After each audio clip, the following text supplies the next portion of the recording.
Bonsoir tout le monde, bonsoir à tous les auditeurs, bonsoir Tatev, bonsoir Christ. On est très Bonsoir. heureux de vous recevoir ce soir.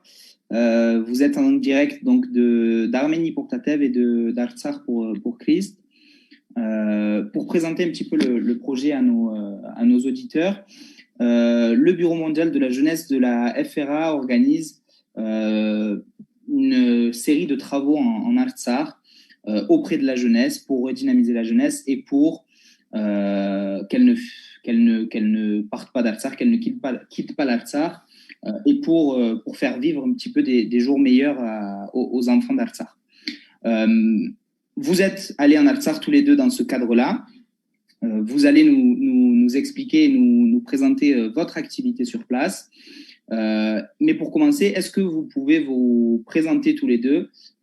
Tatev, honneur aux dames. Honneur aux dames. Bon, Ok. Bonsoir tout le monde. Merci de m'avoir invité à partager ce petit moment avec vous. Je m'appelle Tatev Petrosian. Je suis arménienne de France. Je suis revenue en Arménie il y a 3 ans à peu près dans le cadre de mon activité professionnelle et j'ai ouvert ma boîte de conseil, Revolve Consulting, qui est vraiment centrée sur tout ce qui est innovation, stratégie, des modèles nouveaux, quoi, économiques en général. Et le destin m'a amené un peu plus activement ces derniers temps en Artsakh, dans le cadre voilà des activités dont on va discuter durant cette session. Donc tu habites toujours en Arménie depuis 3 ans, c'est ça? Voilà, je fais un peu plus des allers-retours là depuis le Covid, mais oui, je suis toujours localisée principalement en Arménie. Ok, très bien, merci. Chris, bonsoir. Tu vas nous Oui, faire bonsoir à tous. de parler en français. Merci beaucoup. Oui, merci pour cette invitation. Je suis Chris Poudian, j'ai 21 ans. Maintenant, je me trouve en Artsakh, mais j'habite au Liban. Je me spécialise actuellement en éducation, mettant l'accent sur les études arméniennes avec un diplôme d'enseignement dans l'université de Haït Ghazan au Liban. Très bien. Et là, tu es à Stepanakert, c'est ça? Oui, je me trouve en Stepanakert. Ok. Je vais vous poser la question à tous les deux avant de parler des projets de la FRA. Comment ça se passe en Artsakh? Qu'est-ce qu'il se passe en Artsakh? Comment est la vie sur place? Est-ce que la population a retrouvé un petit peu la joie de vivre? Comment ça se passe tout simplement? Si vous pouvez nous répondre à cette question. Je vais laisser peut-être Chris commencer parce qu'il est un peu plus, ça va faire un peu plus longtemps qu'il est sur place, il a plus de recul. Donc Chris, je te laisse partager. Oui, maintenant on peut dire que la situation s'améliore. Je peux dire s'améliore, mais tous les familles chaque famille a perdu une proche et ça c'est terrifiant. Mais dans leurs yeux et esprits, dans les enfants, dans les yeux et du chaque enfant, on retrouve la pouvoir qui est la preuve de nos succès qu'on va avoir à la future proche. Bien, merci. Moi, j'ai pas eu la chance de rester très longtemps. Je vais y retourner là bientôt, mais c'est vrai que je partage l'avis de Christ à ce niveau.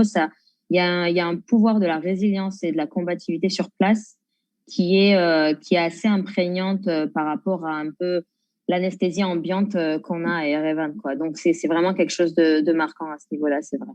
Ok, j'en profite pour rebondir. Est-ce que vous pouvez nous présenter ce que vous faites sur place? Donc Tatev, toi tu participes plutôt au projet au côté éducatif. Chris, toi tu es plutôt aussi avec les enfants sur un format Jambar, un petit peu comme le Norselun. Oui, des camps. Les étés des camps, voilà, c'est ça. Est-ce que vous pouvez nous présenter vos activités à tous les deux? Avec qui vous le faites? Combien d'enfants? Des Arméniens seulement du Liban et de France? Est-ce qu'il y a du monde? Voilà. Est-ce que vous pouvez nous présenter en quelques mots votre activité, s'il vous plaît? Vous voulez que je commence, Christ? Oui. Je commence? Allez, je commence. Dans mon cas, l'initiative est vraiment partie des membres du bureau donc de la FRA que j'ai rencontré fin décembre dans un cadre familial, donc pas vraiment relié aux activités de la FRA.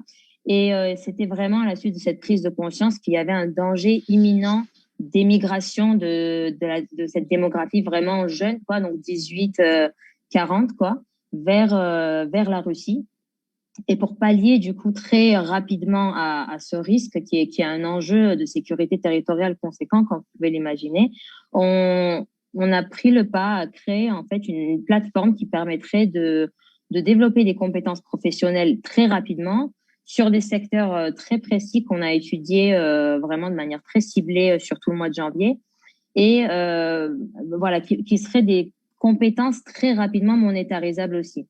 Donc, c'était important pour nous de choisir des formations qui pourraient, dans le cadre de 20 heures, pouvoir être vite transcrites dans un cadre de micro-entreprise, quoi.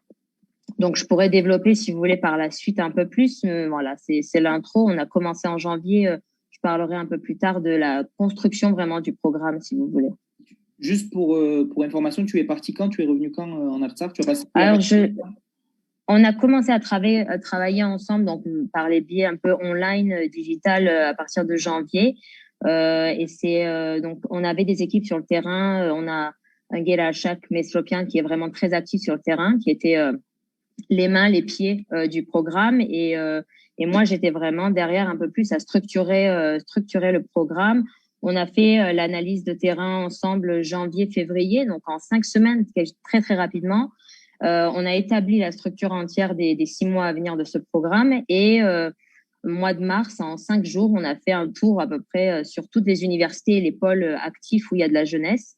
Et on a fait le lancement officiel du programme le 11 mars. Donc, il y a un peu plus de 10 jours, 2 semaines. Chris était d'ailleurs présent aussi au lancement.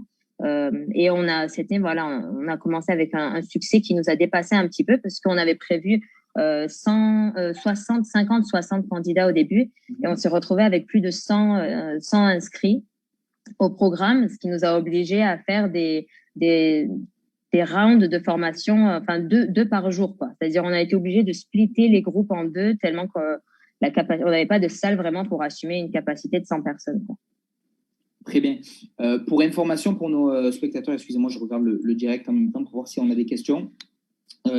Pour la précision, donc Engel Achak Meslopian, c'est le responsable du Bureau mondial de la jeunesse, l'un des responsables du Bureau mondial de la jeunesse, qui est donc en Artsakh depuis le mois de janvier, il me semble, et qui s'occupe à temps plein de la jeunesse en Artsakh et de ce programme-là, justement, de ce projet-là dont tu nous as parlé, Tatef. C'est dire l'importance qu'a la jeunesse pour la jeunesse d'Artsakh, pour la FRA, puisqu'il va y consacrer 100% de son temps et il y consacre 100% de son temps. Merci Tatef pour cette présentation. Christ, est-ce que toi tu peux nous présenter aussi ce que tu as fait en Artsakh? Depuis combien de temps? Oui. Aussi? Oui, avant de commencer, je vais présenter les travaux du Bureau mondial.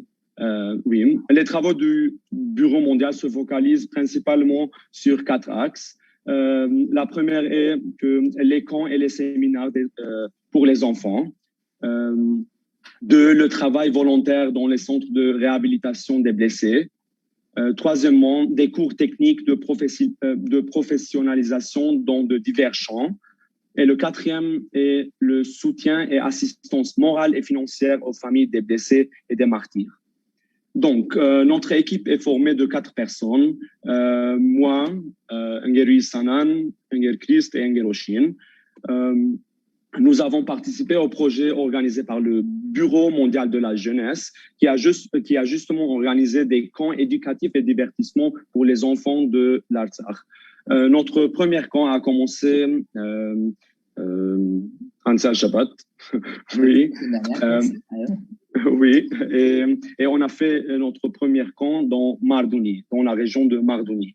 On a été sur place pour 5 jours. On a pu animer les 5 jours avec des jeux pour qu'ils soient mieux et actifs. Il faut qu'ils sentent que les enfants, qu'ils ne sont pas seuls dans ce combat et le diaspora arménien est toujours avec eux. Après, avant la guerre, tout le monde, on comprend que les choses vont s'améliorer dans l'Artsakh. Et bien sûr, tout cela était très émouvant pour nous. Mais il faut qu'on montre à nos compatriotes à l'Artsakh qu'ils ne sont pas seuls et on est avec eux, quoi ce qui se passe. Et toi, tu es donc du Liban, et les 3 autres personnes, Oui. elles viennent du Liban aussi? Oui. Okay. Mais Engelkist est de l'Amérique. Des États-Unis, ok, très bien. Oui, des États-Unis. Et une espèce de Marduni match, comment est la vie à...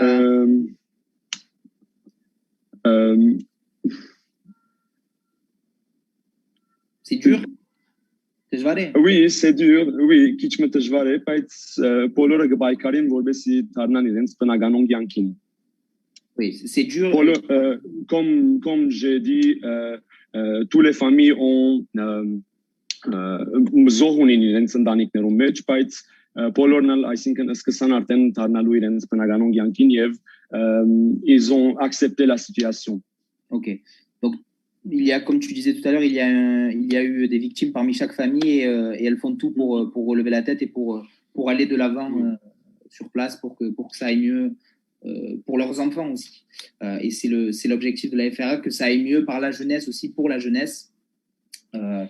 Et l'objectif, c'est aussi que cette génération-là, qui est la génération du futur, elle reste en Artsakh. Et justement, j'avais une question à ce propos-là, peut-être que Tatev, tu pourras nous y répondre. Est-ce que vous ressentez qu'il y a beaucoup de personnes qui sont parties d'Artsakh, ou est-ce que ceux qui étaient dans des régions qui sont occupées maintenant par l'Azerbaïdjan, ils sont à Stepanakert, ils sont partis, ils sont restés? Est-ce que vous sentez la tendance sur place ou pas du tout? Chris, tu commences peut-être, je continuerai.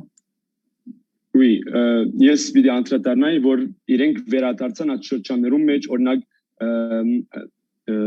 si les familles étaient du Hatrout, oui, ils ont allé au Mardouni, par exemple. Oui. C'était pas բոլոր ընտանիքները իդ վերադարձան արդեն Արցախ եւ հոն այսինքն ավելի քանի իրենք հանգիստս կան. Ils ont plus tranquille. Tranquille, oui. Et donc ils voient leur avenir en Artsakh? Oui. Ouais, ça je peux le dire aussi, parce que c'est vrai que sur nos trainings, donc le programme de formation et capital, parce qu'il y a une phase 2 vraiment cruciale aussi à ce programme, qui est pas seulement une montée en aptitude, mais l'idée c'est vraiment de créer aussi des petites entreprises. C'est que de chaque candidat vienne avec une idée, qu'on puisse les aider à germer cette idée à une faisabilité de micro-entreprise. Et par le biais donc de ces 3 mois de formation, on va en sélectionner les 25% les plus compétents, enfin les projets les plus aboutis, pour les mettre dans on va faire une sorte de bootcamp un peu entrepreneurial. L'idée, c'est que sur 5 jours, ils aient accès à beaucoup de contacts avec des experts, des business coachs de la diaspora d'Arménie, etc., qui pourront vraiment travailler, vraiment faire de la chirurgie de pointe presque sur leur projet, pour que à la fin ils puissent présenter leur projet à des investisseurs et avoir des entrées de capitaux qui leur permettraient de commencer vraiment ces projets-là de micro-entreprises, et de créer aussi une sorte de sécurité, l'espoir aussi d'élever leur niveau social et financier à Stepanakert et dans les régions. Parce que parmi nos 100 candidats, on avait aussi des étudiants de Askeran, Martouni, Achan. Donc, c'est pas seulement des Stepanakerti qui viennent participer à ces formations. Et c'est important de le noter, parce qu'il y a un engouement de beaucoup. Beaucoup ne cherchent pas à partir, beaucoup demandent juste à donnez-nous des outils. Voilà, on sent vraiment il y a vraiment ce sentiment qu'ils se sentent un petit peu laissés pour compte, et ces programmes-là qui ont lieu actuellement de manière multifrontale, parce que nous, c'est un peu plus centré entrepreneurial.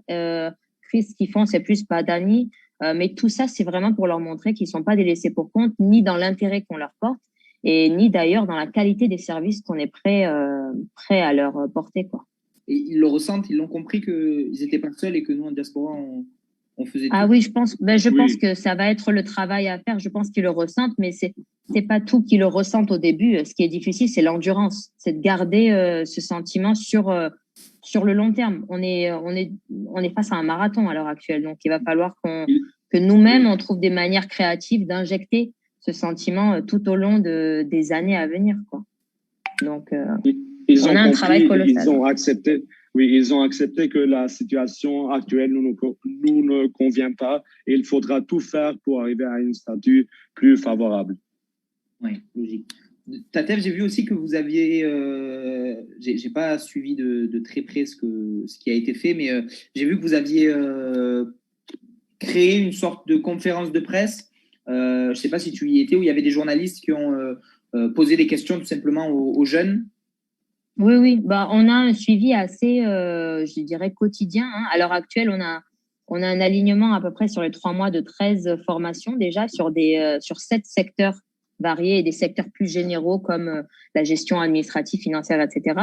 Et c'est vrai que sur chacun des trainings, des formations qu'on a, il y a un suivi médiatique qui est quand même assez conséquent sur place. D'ailleurs, on a l'impression que il y a beaucoup de reprises médiatiques sur toutes les actions en cours à Stepanakert. Donc, il y a quand même une bonne couverture locale. Mais je pense que ça va être un enjeu conséquent aussi de commencer à penser sur ces mois-ci à une couverture un peu plus auprès de la diaspora, dans des langues diverses, pour vraiment montrer le travail conséquent qui est fait à l'échelle locale. Après, c'est vrai que dans un premier temps, cette couverture locale, elle est nécessaire peut-être pour faire connaître tout simplement ce qui est fait aux locaux, quoi, aux habitants d'Afsar, peut-être pour leur donner envie aussi d'y participer. Et après, je suis sûr que ça prendra, bon, nous on en a entendu parler logiquement, mais je suis sûr que ça prendra une ampleur dans toute la diaspora aussi, où on verra le travail vraiment qui est mené. On le voit déjà. Et en tout cas, je ne l'ai pas dit encore, mais je tenais à vous féliciter tous les deux pour le travail qui est mené sur place avant de vous faire parler encore un petit peu. Je voulais vous féliciter parce que c'est pas facile de mettre sa vie entre parenthèses pendant quelques semaines, quelques mois pour s'occuper des enfants d'Artsakh. Tout le monde ne peut pas le faire et vous avez eu la force de le faire. Donc bravo à tous les deux. J'avais encore quelques questions pour Christ. Est-ce que tu peux nous présenter la vie au camp, au Jambar, Inchke Badaï, vous faites des jeux, vous faites des chants, des danses. Est-ce que tu peux nous présenter ce qui se fait un petit peu Oui. Durant les camps étaient éducatifs et divertissement. Il y avait des jeux et autre chose. Les enfants étaient en train de chanter, jouer, et danser et étudier en même temps. Nous avons Irene Sorelsink Aveli, nous avons, oui, nous avons Sorelsink Irene Inknuchan Haïgagan Inknuchan Massin Aveli juste sur l'origine arménienne. L'identité arménienne.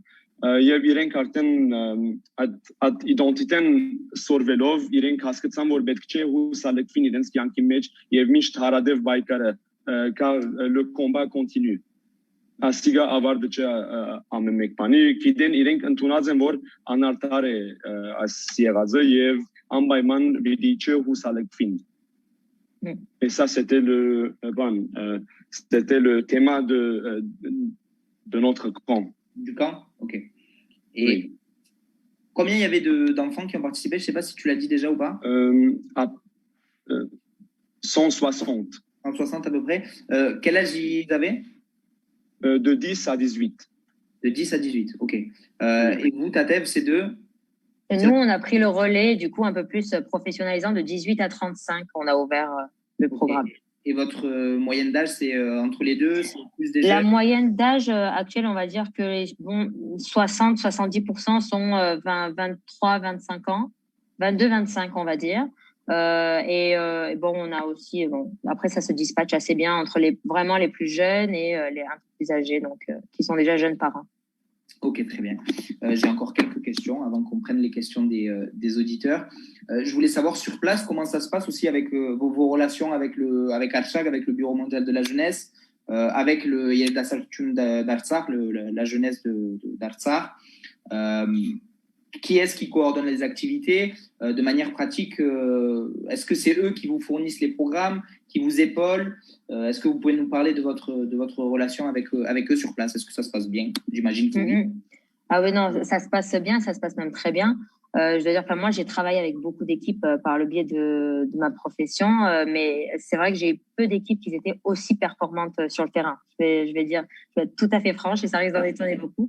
Mais il y a une rapidité de la réaction sur le terrain et qui est vraiment assez colossale. Et je pense que sans cette équipe sur le terrain, ces projets qui étaient très ambitieux, hein, très audacieux, au final, ils ont été montés tous vraiment entre décembre et janvier. Aurait sûrement pas vu le jour s'il n'y avait pas cette équipe sur place. Donc, c'est vrai que la structure est la suivante. À chaque vraiment coordonne l'ensemble du travail sur le terrain, sur les 4 axes sur lesquels la FRA est engagée. Et le AM, donc le Artsakhi et Dasardakan Miyutun, qui sont les mains actives, voilà, auxquelles on délègue les tâches et les petites missions quotidiennes et hebdomadaires à faire sur le terrain, quoi. Ok. Oui, dans des camps, comme Datev a dit, dans les camps, les IM Agan étaient en train de nous aider et ils ont Մենք իրենց փորձառութեն են գսորվեին եւ իրենք էլ մեր փորձառութեն են ադի շատ հայտնի էր եւ գոկնեին իրարու մեր գրծածուց չափ իրենք էլ այսինքն փոխխմբաբեդի թերը կգադարեին մեր կանոներուրադեն որովհետեւ պատրաստվին իրենք էլ իբրև վարիչ. Les participants, donc les Varic comme Christ et comme les autres, apprenaient beaucoup des AMAGAN qui participaient avec eux et les AMAGAN en retour apprenaient beaucoup. C'était quand même en quelque sorte un échange d'expérience et d'éducation. Et donc ils ont réussi à en apprendre beaucoup les uns des autres et la situation était, ça se passait bien entre eux, quoi. Voilà. On nous demande. On va commencer un petit peu à regarder ces questions-là. Avant que je vous pose des questions un peu plus personnelles, est-ce qu'on peut se rendre facilement en Artsakh? Est-ce qu'il faut un visa? Les conditions, est-ce qu'elles ont changé? Oui, bien sûr qu'on va prendre du visa pour entrer à l'Artsakh. Mais ça a pris 1 semaine pour prendre la visa de Yerevan. Oui, et Jampan Turuner, on a rencontré 9 Russes Khabaner ou Gankarner. Checkpoint. Oui, checkpointner, oui.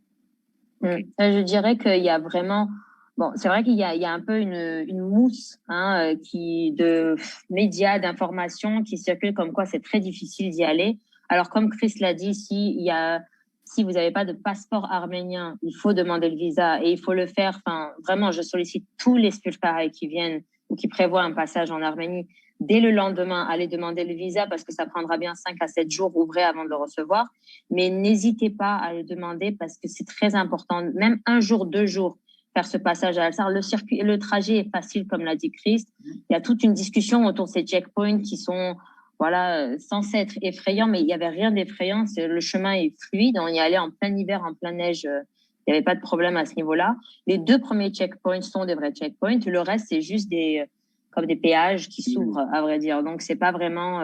C'est des points de sécurité. Il n'y a pas vraiment de contrôle. Ils n'ont pas vu notre visa. Ils nous ont pas arrêtés. En plus, ouais. Donc, c'est très important d'y aller parce que je pense que c'est quand on se rend sur cet épicentre, en tant que Spulkarai, qu'on prend vraiment conscience la réalité des choses et puis la zone sismique chez eux, ils l'ont pris d'un coup en plein fouet, bien sûr, mais ils se sont relevés bien plus rapidement et c'est important, je pense, pour nous aussi, qui avec la distance, on lit beaucoup, on a beaucoup plus cette projection un petit peu plus long-termiste, des conséquences qui sont pas très positives à venir, d'aller sur place et de voir qu'en fait, il y a un mouvement sur place, il y a le cycle de la vie a repris et eux-mêmes, ils nous donnent, en fait, ils nous permettent de développer cette aptitude de la résilience. Moi, vraiment, c'est un petit peu mon pèlerinage à moi aussi. Au final, d'être partie là-bas, je suis restée que 2 jours. Je vais y repartir un peu plus fréquemment là sur les mois à venir. Mais même ces 2 jours m'ont permis de reprendre conscience un petit peu de mon rôle en tant que Spulkarai et du combat à mener aussi en tant que Spulkarai, qu'on soit Spulka Kentron ou Raya Kentron, peu importe. Donc, vraiment, je sollicite tout le monde à y passer 1 jour ou 2, absolument. Mais ça tombe bien. Je peux ajouter quelque chose? Bien sûr, bien sûr. Mais en arménien. Oui. Bien, Bidi Seibor, mais Kesh Skatsum était des 5 jumpum vra. Այդալ որ նախորդ մեզի հայ զինվորները կընտունեին որ Արցախ մտնենք բայց հիմա դժբախտաբար թույլատվություն կառնենք որ ռուս խաղաբաներեն որովհետեւ մեր հողերուն վրա մտնենք ադի ամենակեշ սկացումներ հայ զինվոր դժվար է որ դեսնես նման ջամփանգան կարնիվուն տածքին Et Artsakhin match, est-ce que vous ressentez la présence est-ce qu'on ressent la présence des forces russes justement? Malheureusement oui malheureusement. Ouais, bon, c'est triste. Ça me permet de rebondir un petit peu ce que vous avez dit tous les deux. Comment ça s'est fait pour vous? Tadef, tu nous en as un petit peu parlé tout à l'heure. Tu es en Arménie. Mais comment vous avez réussi à franchir le pas et à vous dire comment ça vous est venu naturellement? Vous y avez réfléchi? Comment vous êtes organisé avec vos vies personnelles à vous? Si je peux me permettre, et selon ce que vous pouvez nous dire. Donc, je vous écoute. Moi, dans mon cas, la question s'est pas vraiment posée. Je devais venir. J'ai discuté de ça, donc comme je l'avais dit vite fait un petit peu avec Engel Hofset d'Elke Volkan. Et le reste était très limpide en fait. Je devais venir en Arménie pour 2 semaines en gros en janvier pour un petit peu comprendre mes affaires sur place, enfin mes clients, mes propres engagements professionnels. Et j'étais venue dans une idée quand même de boucler un petit peu ce chapitre arménien et d'envisager voilà la suite. Et je suis venue, j'ai été pris voilà pieds et poings liés dans cette nouvelle aventure. Et je le regrette absolument pas. Et puis bon, là, je suis repartie en France, je suis revenue 2 semaines après. Là, on est prêt pour rester pendant quelques mois, le temps de vraiment mener le projet à bien. Et voilà, sans trop de doute, j'ai envie de dire. Il y avait la question s'est pas vraiment posée parce que, comme je le disais, je pense que comme beaucoup d'Arméniens de la diaspora, on a tous voulu faire quelque chose et on a tous été un peu pris de court à OK, mais qu'est-ce qu'on fait? Et moi, j'ai juste eu l'opportunité, je crois, de pouvoir m'investir dans ce projet. J'en suis très reconnaissante et très très fière aussi parce que ça marche semaine en semaine. On évolue nous-mêmes, on apprend des nouvelles choses. On ajuste le projet pour le rendre un peu plus cadarial, un peu plus de l'améliorer. Et bon, c'est vrai que j'ai de la chance par mon métier. Enfin, j'ai besoin d'un ordi et d'une connexion internet.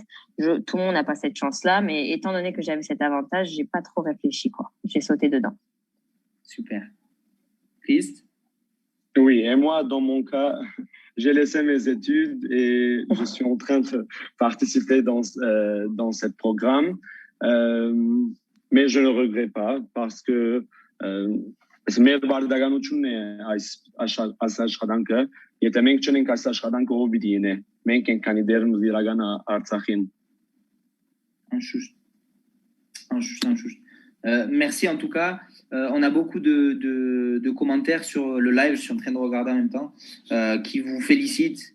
On est fiers de vous, on est fiers de vous, de félicitations, bravo Vaskevnit Gadar, Yevailen. Et ça me permet d'arriver à une de mes dernières questions. Pour vous, quels sont vos prochains projets, vos projets futurs? Est-ce que vous y retournerez cet été? Bon, Tadef, tu nous en as un peu parlé. Est-ce que vous voyez un avenir pour les Arméniens de diaspora en Artsakh?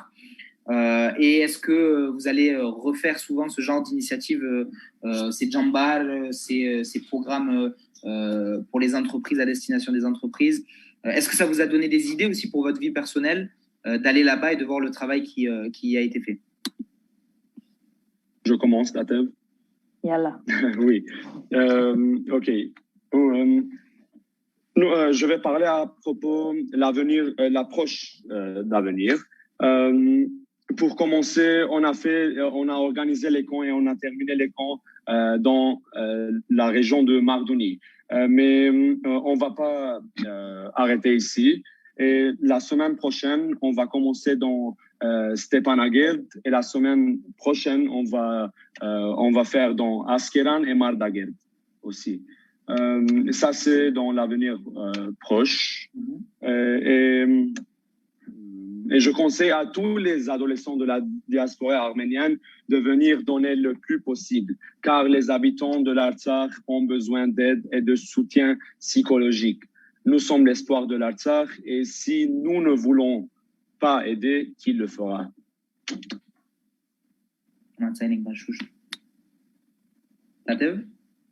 En ce qui nous concerne, donc sur ce projet-là, donc comme je vous l'ai dit, là, on finit la première phase, donc capacité, développement en capacité fin mai. On a notre dernier training fin mai.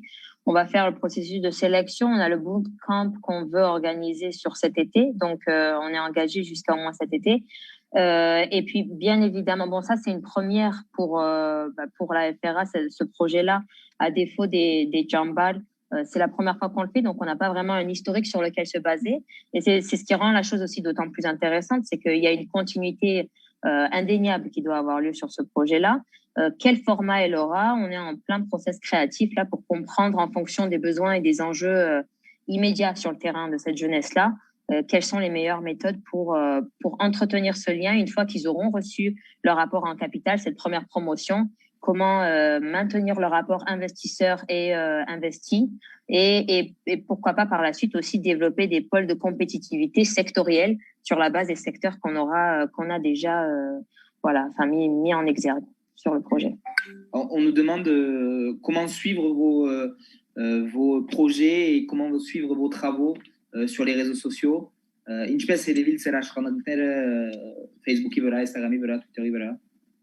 Oui.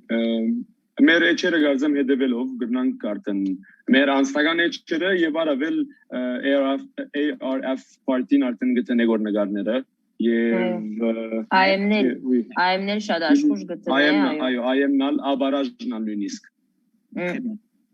Shadlab, j'en profite pour vous remercier. Je vais vous dire un mot sur les projets que va mener le Nolserunt aussi, en attendant peut-être qu'il y ait des questions qui arrivent sur le direct. Donc le Nolserunt a prévu d'organiser 2 projets à destination de la jeunesse en Artsakh. Le traditionnel projet Yergir, qui sera qui aura une plus grosse ampleur cette année. D'ailleurs, tous les jeunes de France et tous les jeunes de la diaspora de France, je vais parler pour nous, peuvent participer et peuvent poser leur candidature pour participer au projet Elgir qui est ouvert à tous. On n'a pas besoin forcément de parler arménien, on a quelques notions, ça suffit. Et le projet est à destination des jeunes, donc un petit peu comme le projet auquel participe Christ. C'est sur 2 semaines et ça aura lieu en Artsakh et en Arménie. On est en train de mener ici les récoltes nécessaires pour avoir les fonds parce qu'on sait que l'argent c'est le nerf de la guerre. Pour avoir les fonds pour organiser, pour mener à bien ces projets-là, on est en train de vendre des produits dérivés pour gagner un petit peu d'argent. On a une cagnotte en place pour ceux qui veulent participer. Tous les dons sont déductibles des impôts, vous le savez bien sûr. Et ça m'amène à un autre projet qui aura lieu avant en mai, un projet qu'on a appelé le projet Achaget Zarakir, où on va essayer d'améliorer les conditions d'enseignement en Artsakh en apportant du matériel un petit peu nouvelle génération, des tablettes, des ordinateurs, des rétroprojecteurs pour les collèges et les lycées d'Artsakh. Ce qui nous permettra d'aller sur place également pour voir un petit peu comment est la situation. Donc ça aura lieu en mai, pardon. Et vous pouvez participer à ces 2 projets-là en finançant tout simplement, en donnant. Je sais que les Arméniens de la diaspora, que ce soit en France, au Liban, aux États-Unis, on a tous été très sollicités depuis 1 an avec toutes les récoltes pour les différentes causes, mais voilà, chaque euro compte, chaque centime compte, et chaque support est bon à prendre, chaque partage sur les réseaux sociaux. Donc n'hésitez pas à participer à ce projet Achaget, à ce projet Yergir, qui nous permet en quelque sorte aussi d'être dans la continuité de ce que vous faites sur place, Christ et Tatev avec le Bureau mondial de la jeunesse. Puisque vous le faites maintenant, nous on le fera un petit peu plus tard aussi, en mai et en août donc. Et voilà, on est tous un petit peu dans cette continuité-là. On se complète. Et ça, c'est une très bonne chose. Voilà, après ce petit monologue, je vais vous donner la parole peut-être si vous avez quelque chose à rajouter, si vous avez quelque chose à dire à tous les gens qui nous regardent. On est une soixantaine, donc c'est très bien. Si vous avez un mot pour eux. Voilà.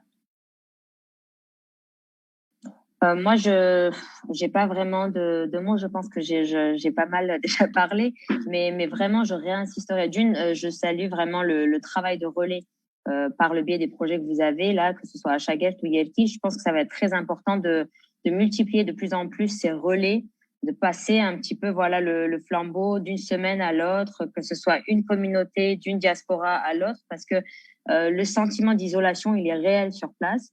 Et il ne faut pas le laisser s'installer parce que c'est cette espèce de pression morale qui est exercée par les tribus voisines que nous avons malheureusement.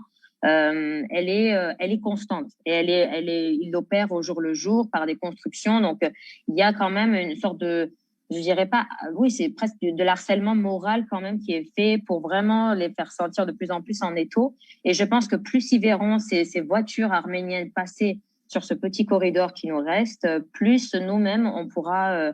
c'est une partie du combat aussi, voilà, montrer qu'il y a un flux constant et qu'il n'y a pas de peur et qu'on est dans ce travail de reconstruction qui dure 3 mois, 5 ans ou 20 ans. Il va falloir l'assurer et se faire passer le flambeau constamment, quoi. Donc, c'est un marathon et voilà, préparez vos poumons parce qu'on est dans la course pour un long moment, quoi. Ça me permet de terminer sur une question qu'on a eue. Merci Tadev. Avant que Christ réponde, on nous dit déjà bravo à vous. Et mis à part le Tashnaktun, est-ce qu'il y a d'autres projets de la sorte en action actuellement en Artsakh qui sont organisés par d'autres organisations? Est-ce qu'on ressent la présence de la diaspora? Or, on a beaucoup parlé de la FRA, mais hors FRA, est-ce qu'il y a un investissement aussi du ministère de la diaspora en Artsakh, une présence donc arménienne diasporique hormis la FRA, est-ce que vous le ressentez? C'est pas une question piège. Moi personnellement, oui. je sais pas, mais pas parce qu'il y en a pas certainement, mais juste parce que je suis pas vraiment informée à ce sujet-là. Bon, moi-même, je suis pas pure d'Ashnaksatan. Je rejoins le mouvement parce que je partage cette vision. Donc, je pense qu'il doit y avoir certainement d'autres personnes comme moi. Enfin, je le souhaite ou je l'espère, qui sont sur le terrain indépendamment de leur appartenance, on va dire, voilà, de leur mouvement. Okay. Moi aussi, je n'ai pas remarqué quelque chose. Et par exemple, dans Mardouni, բոլոր բնակչությունը արդեն գիտեին, որ Տաշնակցությունը եւ մենք եկած էինք ուստեղ մեր ծրագիրները գադարելու եւ հաջողեցնելու, բոլոր արդեն շրջանը մեր մասին արդեն լսած էին. Merci beaucoup. Merci à tous les deux. Chad, merci de saisir. Merci à vous. On a eu beaucoup de commentaires où on vous félicite et on nous remercie pour cet échange. J'ai été très content qu'on vous donne la parole pour que vous présentiez ces projets-là parce que c'est très important pour nous de sentir que du Liban, de France, mais un petit peu aussi d'Arménie, du Koutatev, il y a des jeunes qui ont fait l'effort d'aller dans l'Artsakh et nous, ça nous ouvre la voie pour nos projets futurs. Merci à tous les deux. Christ, merci d'avoir parlé. Merci à vous, Valtani. Merci beaucoup. Et à très bientôt. On va vous suivre sur les réseaux donc pour les nouvelles aventures. Merci beaucoup. Et à la semaine prochaine. Merci. Bye bye. Bye.